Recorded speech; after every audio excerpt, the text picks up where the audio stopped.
Hello friends, ഇന്ന് വന്നത് ഹീറോയുടെ സ്പ്ലെൻഡറാണ് വന്നേക്കുന്നത്. വന്ന വർക്ക് പറയുമ്പോൾ ഫ്രണ്ട് ഡിസ്പ്ലേ കയറ്റാൻ വേണ്ടിയാണ് വന്നേക്കുന്നത്.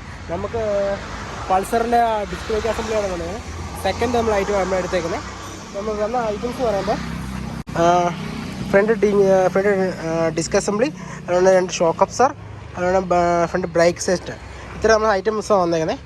അപ്പോൾ നമുക്ക് എടുത്ത സംഭവം എല്ലാം പക്ക ക്ലിയർ ആണ്, വേറെ കുഴപ്പമൊന്നുമില്ല. റിമ്മ് ചെറിയൊരു ബെൻഡ് മാത്രമേ ഉള്ളൂ, അത് ക്ലിയർ ആക്കി എടുക്കാൻ പറ്റും. അപ്പോൾ അതിനെ നമ്മൾ ക്വിക്ക് ത്രോട്ടിലും ചെയ്യുന്നുണ്ട്, വേറെ കുഴപ്പമൊന്നുമില്ല. വണ്ടി ഇപ്പോൾ ഓൾറെഡി ടെസ്റ്റിംഗ് എല്ലാം കഴിഞ്ഞ് വണ്ടി റെഡി ആയിട്ട് വന്നേക്കുവാണ്. അപ്പോൾ ടെസ്റ്റിംഗ് കഴിഞ്ഞുകൊണ്ട് നമുക്ക് ധൈര്യമായിട്ട് 5 വർഷത്തേക്ക് നമുക്ക് ഡിസ്പ്ലേ യൂസ് ചെയ്യാൻ പറ്റും, വേറെ പ്രശ്നമൊന്നുമില്ല. അപ്പോൾ നമ്മൾ ടെസ്റ്റ് ചെയ്യാൻ പോകുന്നവരുണ്ടെങ്കിൽ മാക്സിമം ടെസ്റ്റ് ചെയ്ത് കഴിഞ്ഞിട്ട് നമ്മളിങ്ങനെയുള്ള വർക്ക് ചെയ്യാവേ, അതുകൊണ്ട് നമുക്ക് വേറെ പ്രശ്നമൊന്നും വരത്തില്ല. അല്ലെ പിന്നെ പഴയ സ്റ്റോക്ക് ആക്കണം, പിന്നെ ബുദ്ധിമുട്ടാവും. അപ്പോൾ ടെസ്റ്റിംഗ് നടക്കുന്നില്ല അല്ലെങ്കിൽ. അപ്പം ടെസ്റ്റിംഗ് കഴിഞ്ഞിട്ട് നമ്മൾ മാക്സിമം ഈ ഡിസ്പ്ലേക്ക് വർക്ക് നമ്മൾ ചെയ്യാവേ. അപ്പം ഇതാണ് നമ്മളിന്ന് വർക്ക്. അപ്പം വന്നേക്കെ പറയുമ്പോൾ കസ്റ്റമർ വന്നേക്കുന്നത് നമ്മൾ അടൂന്നാണ് വന്നേക്കുന്ന കസ്റ്റമർ. അപ്പം നമുക്കത് തന്നെ ഷോക്ക് അബ്സറും എന്താ ഹബും കാര്യങ്ങളൊക്കെ പെയിൻറ്റ് ചെയ്യാനുണ്ട്. പെയിൻറ്റിങ് ചെയ്ത് ഫുൾ ഡിസ്പ്ലേക്ക് സെറ്റാക്കി കൊടുക്കാൻ പോകണം. അതിനകത്ത് വർക്ക് വീഡിയോ പോയേക്കാം.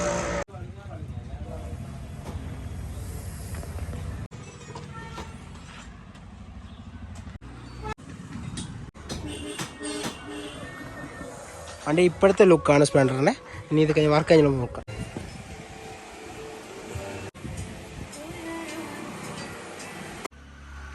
അപ്പോൾ ഫ്രണ്ട്സ്, നമ്മുടെ സ്പ്ലെൻഡറിൻ്റെ ഫ്രണ്ട് ഡിസ്പ്ലേക്ക് വർക്കാണ് ചെയ്തുകൊണ്ടിരിക്കുന്നത്. അപ്പോൾ അതുകൊണ്ട് നമ്മൾ ഫ്രണ്ട് ഷോക്ക് അബ്സർ, 2 ഡിസ്പ്ലേറ്റ്, ഫ്രണ്ടിലെ ഹബ്ബ്, അതായത് ഫ്രണ്ട് ഹബ്ബ്, നമ്മുടെ 2 ഷോക്ക് അബ്സർ, ഡിസ്പ്ലേറ്റിൻ്റെ അത് ഫുൾ സെറ്റ് നമുക്ക് പെയിൻറ്റ് അടിക്കാനായിരുന്നു.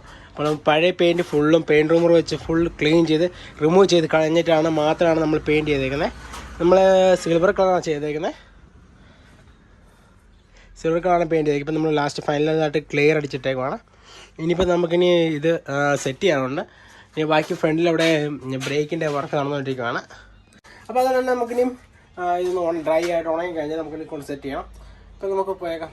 അപ്പോൾ ഫ്രണ്ട്സ്, നമ്മളിപ്പം ഫ്രണ്ട് സെറ്റ് ചെയ്തുകൊണ്ടിരിക്കുകയാണ് ഡിസ്പ്ലേക്ക് വേണ്ടിയുള്ള. അപ്പോൾ ആദ്യം തന്നെ നമ്മൾ കോൺസിലുള്ള കംപ്ലൈൻറ്റ് ഉണ്ട്, ഉറപ്പായിട്ട് നമ്മൾ മാറിയിരിക്കണം.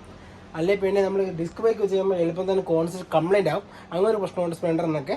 അപ്പോൾ അതുകൊണ്ട് നമ്മൾ കോൺസിൽ മസ്റ്റായിട്ട് മാറി വിടുക. എന്നിട്ട് ഇതിന് ശേഷം മാത്രം നമ്മൾ സെറ്റ് ചെയ്യാൻ തുടങ്ങുകയുള്ളൂ. അല്ലെങ്കിൽ നമ്മൾ ഈ ഡിസ്ക് ബ്രേക്ക് ചെയ്ത് കഴിഞ്ഞാൽ ഉടനെ തന്നെ കോൺസിൽ കംപ്ലൈൻറ്റ് വരും. അപ്പോൾ അതിന് മുമ്പ് തന്നെ കോൺസെറ്റ് ആദ്യമേ മാറിക്കളയാം. അതുകൊണ്ട് തന്നെ നമുക്ക് ഹാൻഡിലിൻ്റെ റബ്ബർ അങ്ങോട്ട് സംഭവിക്കുകയാണെങ്കിൽ പുതിയ റബ്ബർ സെറ്റ് തന്നെ മേടിച്ചിടുക. അത് തന്നെ ഏറ്റവും നല്ല കാര്യം. അല്ലെങ്കിൽ നമുക്ക് ഹാൻഡിൽ റബ്ബറൊക്കെ എളുപ്പം ലൂസാകും. അപ്പോൾ അത് നമ്മൾ സെറ്റ് ചെയ്യാൻ പറയുമ്പോൾ ഒരു കാര്യമുണ്ട്.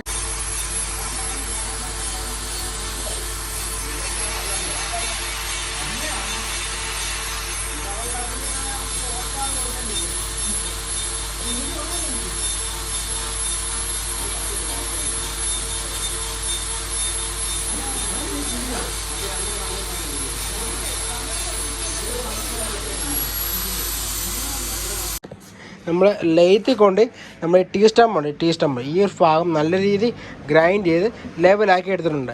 എന്ന് വെച്ച് കഴിഞ്ഞാൽ നമ്മൾ ഷോക്കിൻ്റെ പൈപ്പ് കയറാൻ വേണ്ടി, അല്ലെങ്കിൽ പൈപ്പ് കയറത്തില്ല. അപ്പം മാക്സിമം നമ്മൾ ലെവൽ ചെയ്ത്, പക്ഷേ ഓവറായിട്ട് ചെയ്യാൻ പാടില്ല.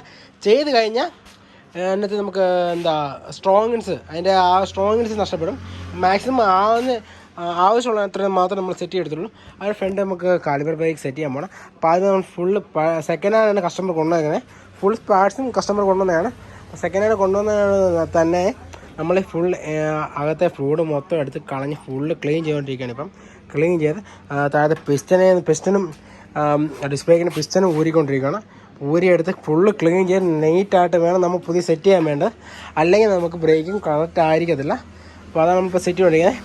അപ്പോൾ അത് തന്നെ നമ്മുടെ ഹാൻഡ് റബ്ബർ ഇടുമ്പോൾ ഇവിടെ നമുക്ക് വേറൊരു ടൈപ്പ് മെറ്റീരിയൽ വരുന്നുണ്ട്, സിലിക്കോൺ ടൈപ്പ് മെറ്റീരിയൽ വരുന്നുണ്ട്. ആ ടൈപ്പ് റബ്ബർ ബുഷ് തന്നെ യൂസ് ചെയ്യാൻ ശ്രമിക്കുക. മറ്റേ റബ്ബർ ബുഷ് ആണെങ്കിൽ എളുപ്പം നമുക്ക് കംപ്ലൈൻറ്റ് ആവുകയും ചെയ്യും. ഇതിനത്ര സ്ട്രോങ്നെസ് ഒരിക്കലും വരത്തില്ല. ഇത് നല്ല സ്ട്രോങ് ആണ്. അതിനേക്കാളും 10-20 രൂപ വ്യത്യാസം വരുന്നുള്ളൂ, പക്കയായിരിക്കും. അപ്പോൾ നമുക്ക് പെയിൻറ്റ് ചെയ്തേക്കാം. ഇനിയിപ്പോൾ അടുത്ത് നമുക്ക് ട്വിസ്റ്റൻ്റെ മറുകാണ് സെറ്റ് ചെയ്യാനുള്ളത്. അപ്പോൾ പെയിൻറ്റ് ഒന്നുകൂടെ ഒന്ന് ക്ലിയർ ആയിട്ട് ഒന്ന് ഡ്രൈ ആയതിനു ശേഷം സെറ്റ് ചെയ്ത് തുടങ്ങാം. അപ്പോൾ അതിനുള്ള നമുക്ക് ഡിസ്ക് ബ്രേക്കിൻ്റെ പരിപാടി എല്ലാം നമുക്ക് സെറ്റ് ചെയ്തുകൊണ്ടിരിക്കുക. ഓക്കെ.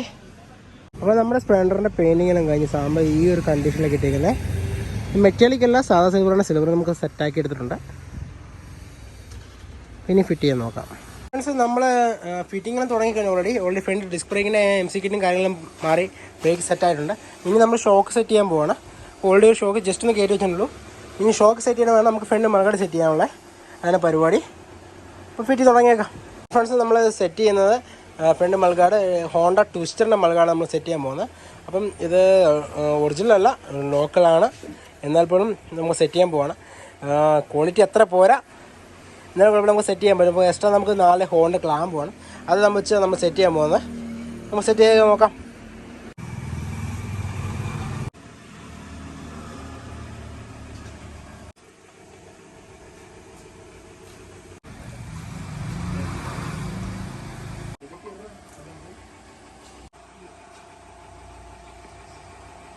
അപ്പോൾ ഫ്രണ്ട്സ് നമ്മുടെ സ്പ്ലെൻഡറിൻ്റെ വർക്കെല്ലാം കഴിഞ്ഞിട്ടുണ്ട്.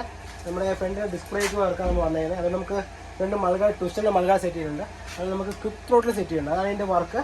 അപ്പം നമുക്ക് ഷോക്ക് അബ്സോർബർ എല്ലാം പെയിൻറ്റ് ചെയ്യാനുണ്ടായിരുന്നു. അത് ചെയ്ത് സെറ്റാക്കി നമ്മൾ ക്ലിയർ ആക്കി എടുത്തിട്ടുണ്ട്. അപ്പം ഇതാണ് ഇതിൻ്റെ അവസ്ഥ.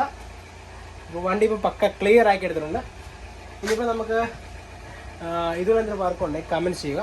ഏറ്റവും ലോ ബഡ്ജറ്റ് ചെയ്യാൻ പറ്റും മാക്സിമം ലോ ബഡ്ജറ്റ് നമ്മൾ സെറ്റ് ചെയ്യുന്നത്. അപ്പോൾ സെക്കൻഡ് ഫോർക്കും കാര്യങ്ങളാണ് നമുക്ക് എടുത്ത് യൂസ് ചെയ്തേക്കുന്നത്. അപ്പം എടുക്കുമ്പോൾ നമുക്ക് ശ്രദ്ധിക്കുന്ന കാര്യം മെയിനായിട്ട് റിമ്മൊന്നും ബെൻഡാവാതിരിക്കാൻ നോക്കുക. മെയിൻ ബാക്കിയുള്ള കാര്യം ഷോക്ക് പൈപ്പും കാര്യങ്ങളൊക്കെ ചെക്ക് ചെയ്യുക. ഇപ്പോൾ ഈ അത്യാവശ്യം നല്ല ക്വാളിറ്റിയുള്ള സാധനങ്ങൾ നമുക്ക് കിട്ടിയേക്കുന്നത് അതേ ഉള്ളൂ. പിന്നെ കസ്റ്റമറാണ് ചോദിക്കാം. അപ്പം നീ എവിടെയാണ് വരുന്നത്? എൻ്റെ വീട് അടൂർ നെല്ലിപ്പോളാണ് വീട്. ഞങ്ങൾ അവിടുന്ന് ഏട്ടൻ്റെ വീഡിയോ ഒക്കെ കണ്ടിട്ട് യൂട്യൂബ് വീഡിയോ ഒക്കെ കണ്ടിട്ട് വന്നതാണ്. അവിടെ ഞങ്ങൾ 2-3 കടയിലൊക്കെ ചോദിച്ചു. അപ്പോൾ അവർക്ക് അതൊന്നും സെറ്റ് ചെയ്യാനായിട്ട് ഒരു താല്പര്യമില്ല, അല്ലെങ്കിൽ അവർക്കൊന്നും പറ്റത്തില്ല എന്ന രീതിയിൽ നമ്മൾ ഒഴിവാക്കി വിടുമായിരുന്നു. ഏട്ടനെ കോൺടാക്ട് ചെയ്തപ്പോൾ തന്നെ ഏട്ടൻ ചെയ്യാൻ പറഞ്ഞു. എല്ലാം പെയിൻറ്റിങ് ഉൾപ്പെടെ എല്ലാം 2 ദിവസം കൊണ്ട് കംപ്ലീറ്റ് ആയിട്ട് ചെയ്തു തന്നു. ഞങ്ങൾ വളരെ സാറ്റിസ്ഫൈഡ് ആണ്. എല്ലാവരും പറഞ്ഞു. ഫ്രണ്ട്സ് നമ്മുടെ വണ്ടി വർക്കെല്ലാം കഴിഞ്ഞ് കസ്റ്റമറെ റിവ്യൂ ഉണ്ട് ഇതിനകത്ത്. അതുകൊണ്ട് നമ്മുടെ ഇവിടെ എന്ത് വർക്ക് ഉണ്ടെങ്കിലും നമ്മൾ ചെയ്തു തരുന്നതാണ്. മാക്സിമം സ്പീഡപ്പ് ചെയ്ത് തരാം. അപ്പം ഇനി നിങ്ങൾ എന്തെങ്കിലും വർക്ക് ഉണ്ടെങ്കിൽ കോൺടാക്ട് ചെയ്യുക. അപ്പം മാക്സിമം സ്പെൻഡറുള്ള മച്ചന്മാർക്ക് ഈ വീഡിയോ ഷെയർ ചെയ്തേക്കുക. അപ്പോൾ ഓക്കെ, ഞാൻ അടുത്ത വീഡിയോ കാണാം.